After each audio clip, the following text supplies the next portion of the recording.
At the time, the strongest country was Britain, which opposed these moves. Why did Britain oppose them?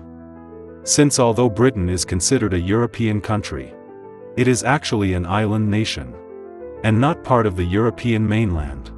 Moreover, in terms of sentiment, it leans more towards the United States, who after all is its descendant, right? The French said if the British won't join us, we'll do it ourselves. We need to come together and do something. How should we start? Let's begin with what's easiest. First, combine the production of coal and steel. So, they start with the European coal and steel community.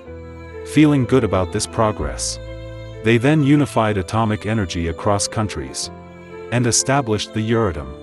Later European Economic Community was set up. Eventually, these three communities merged to become the European Community. Moving forward, we have today's European Union.